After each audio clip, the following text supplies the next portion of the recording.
and I'm from Scotland County, Laurinburg. From Laurinburg. They call it a dirty bird. Like, I started catching felonies, and then I started catching misdemeanors. So I feel like that's God's way of showing me, like, I don't need that life no more, like, because now it's starting to become petty. Like, you start seeing who really there for you, and 9 times out of 10, it ain't nobody there but yourself. Right. You know, you might got one good friend, you know, but he ain't even gonna be there every time you need him. And a lot of my homies didn't even want me to leave, but now I see like they weren't even my homies, because if you were my homie, dog, you would have supported me when I left. What do you got to say to the homies back home that left you high and dry? Man, I love y'all, man. And, you know, I just want y'all to know I'm back and I'm better. That's I'm right. wiser, I'm stronger. And, you know, y'all niggas need to get up on my level, you feel me? That's I'm doing right. big things now. I'm in the city, you heard? Let's ride. What's up, YouTube? Top Flight USA back with another one. How you doing, brother? Doing good, man. You know. Okay. I met you over here at Oak City. What you got going on right now? Right now I'm working, man, trying to stack me some chips up so I can move out the shelter. You know, I just got out of jail and shit like that. And, you know, I went home. You know how that go, mama didn't want me there because I was getting in trouble and shit like that. Okay. So I ended up here in Raleigh, but I'm really from Laurinburg though. Laurinburg. Yeah, I'm from Laurinburg, Scotland County. Okay, that's out there past Fayetteville. Yeah. And I came up here through a rehab program. And Okay. then I had left there because they wasn't really like trying to help us with a house or nothing like that. Okay. And I really came out here to try to get on my own and try to get a crib and a job and a car and get my family and stuff and get my kids and stuff like that. Okay. How many kids you got? I got 2 daughters, one 12 and one 10. Okay. And, I had them when I was 18 and 20. I was young when I had them. Okay. You know, I was out there being a player and all that. But that's you right. know, that player stuff gets you nowhere. You know, you gotta sit down and chill sometimes. Right. All right. Well, let's start from the beginning. What's your name, age, and where you from? My name is Michael McClain. I'm 30. My birthday October the 5th. And I'm from Scotland County, Laurinburg. From Laurinburg. They call it a dirty bird, man. That's right. Know. Shout out to the dirty bird. Yeah. Yeah. I know a few people out there. And you said you was incarcerated. That's what brought you to Raleigh? Yeah. When I got out of jail, man, I just got tired of living that lifestyle. You know, just living that lifestyle, worrying about the police or getting pulled over by the police, selling drugs and stuff like that, you know. Right.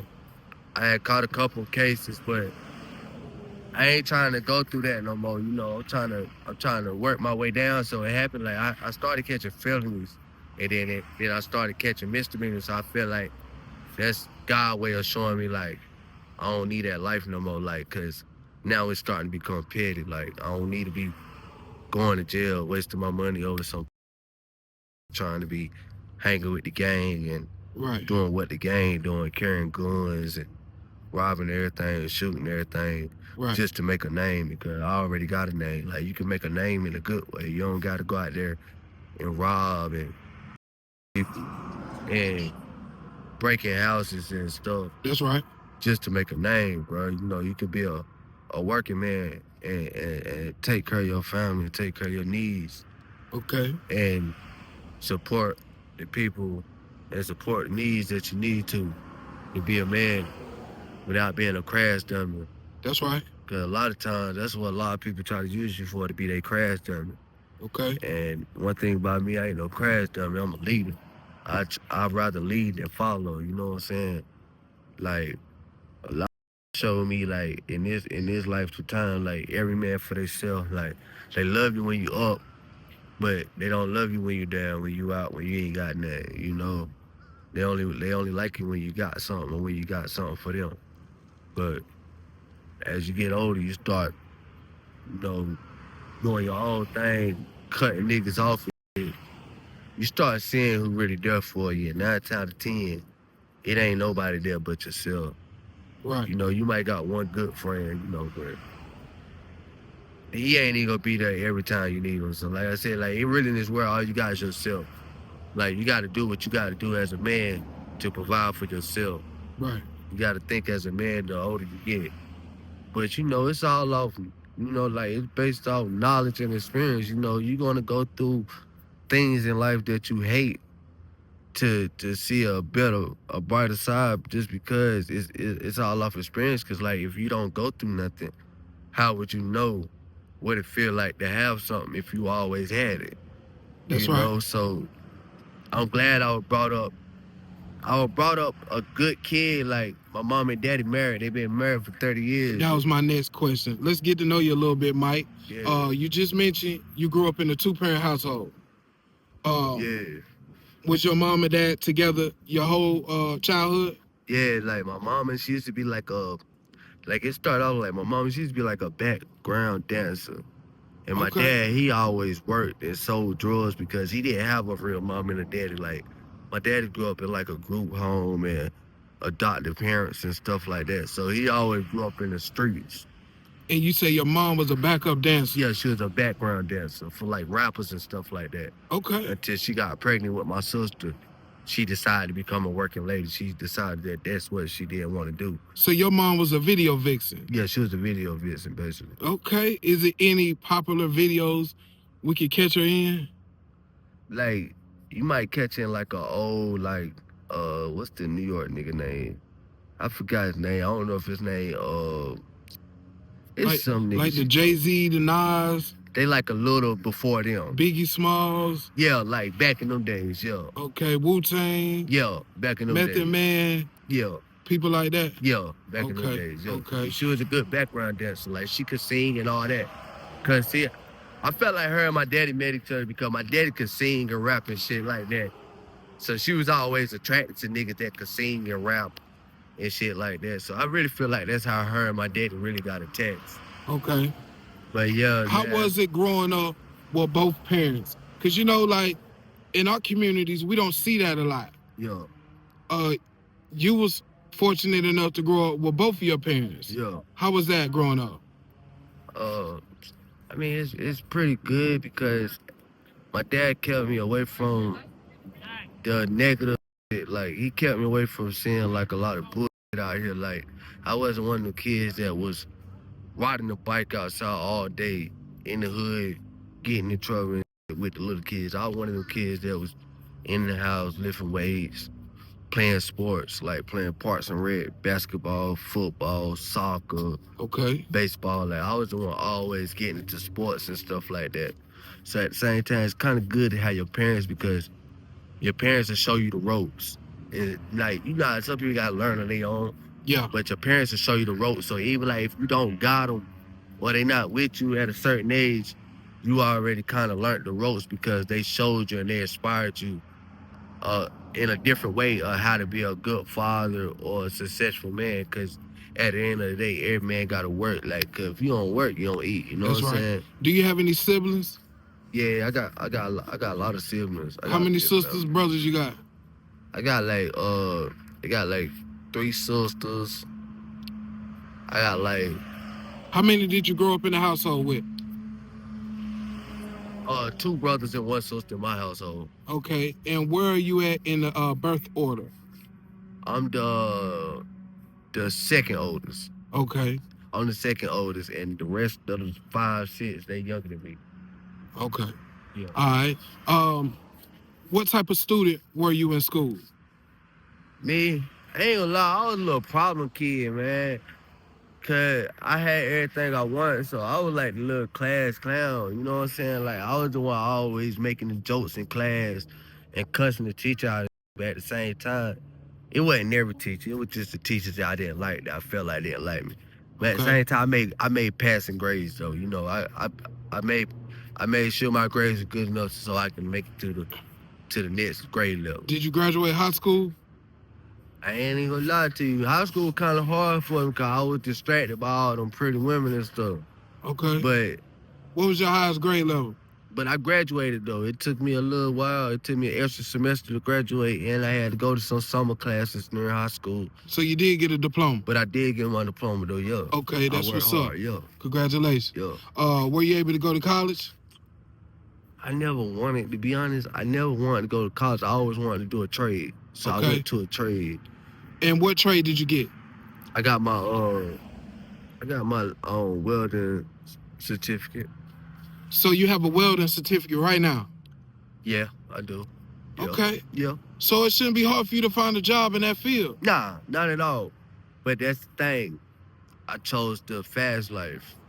I just felt like I liked to do what the homies was doing on the block, because I felt like them was the niggas, like them the OGs. I wanted to be like them, I wanted to do what they were doing, you know what I'm saying? Okay. I didn't want to go to work, but the older I got, I started knowing like, yeah, your homies ain't your homies, because when it's time for somebody to get locked up, I was getting told on shit like that. So it's like, instead of them telling on some old lame ass nigga, they want to tell on a nigga they know that was really stepping and all that.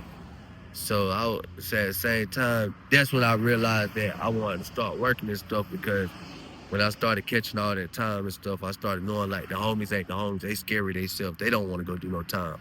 Right. They were just putting that in my head like it was just cool to go do some shit like that. Okay. To go rob and steal guns out of police cars. Like we was going to police cars, taking police guns and like that. We was doing all kinds of shit, man. Okay. And you mentioned you had got locked up. Yeah. Your last jail sentence, how long did you do? My last jail sentence, it was like, my last jail sentence wasn't nothing but like 4 months, but I got lucky because I had a good lawyer. Okay. Like I thought I was gonna be in there for about a year, but the lawyer I had, she got some of the charges dismissed because they really didn't have no evidence on me. They were just going off he say, she say, so it was like I just stayed in there long enough so she could, so whatever I was charged with, I did get time served for that, Okay. All right. And you got out of jail? Yeah. Oh, before you got out of jail, you mentioned you had kids. Yeah. You said you had 2 daughters. Yeah. And how old are your daughters? My baby is 10 and my oldest one, she 12. And she into like softball. She like to play baseball. Okay. Yeah. When the last time you spoke to your daughters? My daughter actually came up here last month. The first time I came to the shelter, my daughter actually came to the shelter and saw me. Like it was her. Okay. My brother, like I got a real cool family. You feel me? It was just me. Like I gotta tighten up some screws on. I had a couple loose screws I was dealing with, but it wasn't like I was bad, but it's just the situations that I was putting myself in causing me to be a certain way. Right. And it took me to get away to actually think and look back on the things that I was doing wrong. You know what I'm saying? And sometimes you got to do that, bro. Yeah. Sometimes you just got to get away. Yeah. Get your stuff together. So I commend you for that. Yeah. It take a real man to understand that. Yeah. So that's what's up. So you still in contact with your daughters? Yeah. Every day. Every day I talk to my daughters. Every day I talk to my mamas. I mean, I talk to my mama every day. I talk to my daughters every day. I call my dad every day. Even if he don't pick up, he doing what he doing. I still reach out and try to talk to him, because like I say, man, cherish the people while they're here, man, because you never know when they gonna leave. Right. How many baby mamas you got? I'm gonna say 2. Possibly. I really supposed to have 4, but 2 that I know because I got a blood test with. Okay. Yeah. How is the relationship between you and your 2 baby mothers? See, one of my baby mamas, she cool as hell, man. Like, she's just one of the ones that grew up rough, so she understands society a little bit more like I do. Like, she just a cool ass baby mom. You know what I'm saying? Like, we don't get into all that BS and over this and over that, like over the child, nothing like that. Like, if the child needs something, she ain't got it, she'll ask me. If I ain't got it, I ask her. Like, I got a cool baby mama. Then my daughter, she real cool with her grandparents. Like, she good at a lot of stuff. Like, my daughter, she can even make her own money. Like, she make stands and shit. She sell lemonade. She sell waist beads. She sell popcorn, pickles. Okay. She make bracelets. Natural born hustle. Yeah, she natural born hustler, man. You know, I give it to her, man. Okay. And what about your other baby mom? My other baby mama, she's just a very busy. She a busybody, man. She work all the time. Like, she ain't really got no time. She just always been like that, like working. Like, she don't really got time to really do anything. Like, Okay. she want to lay back when it might go out to eat on the weekend on payday or some shit like that. Right. And then she right back home in her bed. Like, that's all she like doing, lay in the bed. So how do they feel about your situation? Right now, how they feel about my situation? They proud of me, actually, because they never thought that I would go this far or make it this far. Like, they always thought that I would end up dead in where I'm from. Because, like, I was really out there, you know, Okay. doing stuff. So they respecting the fact that you're trying to change. Yeah, they respect the fact that I put all that bullshit down, man. Like, the guns, the drugs and shit. Like, I really put that shit down when I left here. Like, I gave it all up. I left it up. And a lot of my homies didn't even want me to leave, but now I see like they weren't even my homies, because if you were my homie, dog, you would have supported me when I left. Right. You know? But it wasn't no support, man. Now I see that. Okay. You went to jail, you did about 120 days, Right. and you got out. Right. Now you at the resource center. Yup. Are you getting the resources that you need? Over time, yeah. Like, you know, like, I go through I have little fumbles here and there, but at the same time, I'm getting the resources I need, because, like, it got to one moment where I felt like I was stuck, like, man, I don't believe this shit. You know what I'm saying? I'm gonna go back home. And then something just said, just keep going. And, like, the more I kept going, like, over time period, I actually got a counselor, you know what I'm saying? And he actually sat down, talked to me. Okay. And he's starting to put my life back in control. Like, I'm starting to have control over my life again. So it's like, it's basically like, I'm gonna give you the right resource, but it's how bad you want it. Like, okay. Yeah. Yeah. You're getting your resources now. Yeah. But you mentioned you was kind of stuck. Yeah. What exactly had you stuck? Basically, like, I started slipping, like, getting up here, hanging with about like the same people I would hang with back down there, not going to my appointments, not going to my meetings, not getting the things that I was supposed to get, and missing appointments that I knew that I had to make because they was important. Okay. And I was stuck for a little while, for like a week or so. 2 weeks I was just fucking up, and then I just finally clicked in my head like, man, I ain't come all the way down here for that. You know what I'm saying? I came down here to take care of what I gotta take care of, and the bullshit I can bullshit later. You know what I'm saying? So I got my back together. You know, started going back to my meetings and appointments. Okay. You know. Where are you currently staying at? Right now I'm at 1420 South Wilmington homeless shelter right now. Okay, and that's a men's shelter? Yeah, that's a men's shelter. Okay. How's it staying there? I mean, it's an experience, you know. It's an experience, you know. Like, if you ain't never been through it, you can learn from it, you know. Like, what are some of the things you can learn? You can learn how to manage your money, you know. You can learn how to be more full responsibility, take more responsibility of your life. Okay. Than always depending and counting on someone else. Right. Yeah. What are some of the rules and regulations they have there?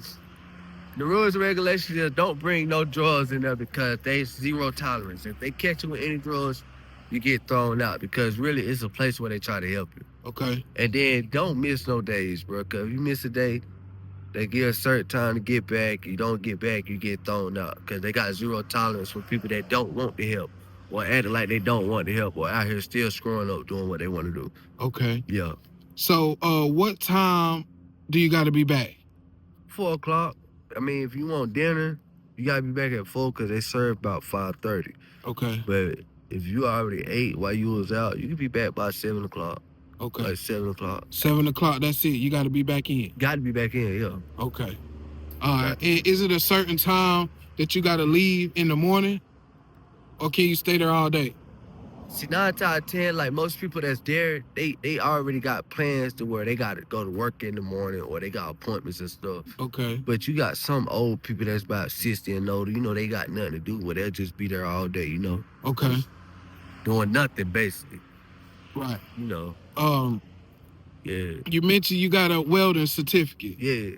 So are you currently looking for a welding job or are you going to go another route? Right now, I'm just going another route, man.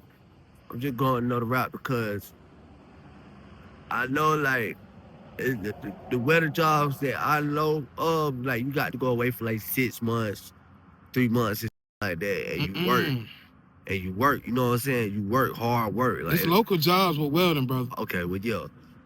Like, the ones back home, I was going away for, like, 3 months and stuff like that. Yeah. Yeah. It's jobs that you can go through Monday through Friday, 8 to 5, Shit. Maybe even third shift. I ain't gonna lie, I'm a little rusty though, man. It been a little while since I got my license for welding. You feel? Well, you know, you coming in as like the level 1, so yeah, you probably won't be doing too much, but you know, little small welds, little small work. You know what I'm saying? Together, yeah. Welding a boat together or some shit. Or something like that, or maybe a corner. A hole, covering a hole up or something. Something slight. Something slight. I feel you. Like, yeah. I would enjoy doing it, but right now I'm in a fast lane where I'm just trying to get it. Like, okay. I'm just trying to get, like. And what exactly does that mean? Like, if it's a job and this say, hey, bro, do this application, you go get on out there with me. I'm gonna do that application because I know. Okay. I go out there, I'm gonna have a guaranteed job.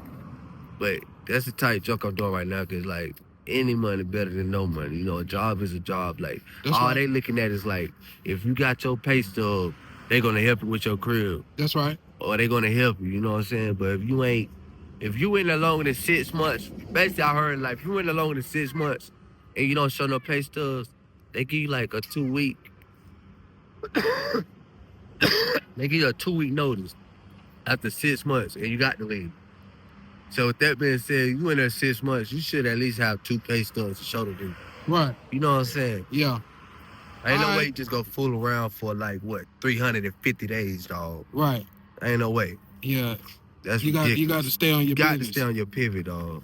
Because like right. I said, you got so much distress. You got so many people around you doing so much kind of stuff that's trying to distract you. And it's up to you to let them distract you or to do what you got to do. Because I'm the type, I can go to work, but I could be up at night because I'm like a vulture. Like, I don't get tired till I get tired. You know what I'm saying? Like, okay. I'm the type, I could be doing something all day and still be up all night. Okay. And still get up in the morning. You know what I'm saying? Like, my energy crazy, man. Okay. All right. Well, in closing, before we do if any kids are watching this video question, what do you got to say to the homies back home that left you high and dry? Man, I love y'all, man. And, you know, I just want y'all to know I'm back and I'm better. That's right. I'm wiser, I'm stronger. And, you know, y'all need to get up on my level, you feel me? I'm doing big things now. I'm in the city, you heard? Okay. You feel me? I'm in Raleigh. I'm in the capital right now doing my thing. I'm doing big things, you know. Big popular stuff, you heard? You feel me? Get yourself together. And for the young niggas, y'all stay positive, stay motivated, man. Stay out the streets, man. Streets don't love nobody, you know? Okay. All right, brother. If anybody wanted to contact you, do you have any social media sites? If anybody wanted to donate to you, do you have a Cash App or something like that? Yeah, my Cash App is a phone number as is 336. Oh, I don't know about that. Oh, you don't know about that? Yeah, I don't think you should put a phone number out. Okay, well, look, if y'all want to contact me, man, go on my Facebook, man. It's Michael Madden. My Facebook name is Michael Madden. Yeah, and if they want to donate, they can go through Facebook. Yeah, y'all can go through Facebook and contact this brother and hit me up, and I give y'all my contact information if y'all want to help. You can go from there. Donations, taking all kind of donations, whatever, you know. All right, and what's that Facebook page again? Michael Madden. Right. Michael Madden. But if you see me in person, my name's Skinny. But yo, How you spell your last name? my last name McLean. But Oh, okay. but On your Madden is Facebook. spelled is Madden, like the game, like Madden. Okay. Michael Madden. Yeah, 'cause I like football. Yeah. Okay. All right. Yeah. Yeah, man. If y'all want to contact, hit him up on Facebook. If you want to donate, go through Facebook and he'll direct you from there. For sure. All right. For sure, Appreciate man. you for doing this interview, brother. God bless you. Yo, y'all gonna see me on YouTube, man. You know. All right. Living it up out here, man. That's right. You heard me? Yeah.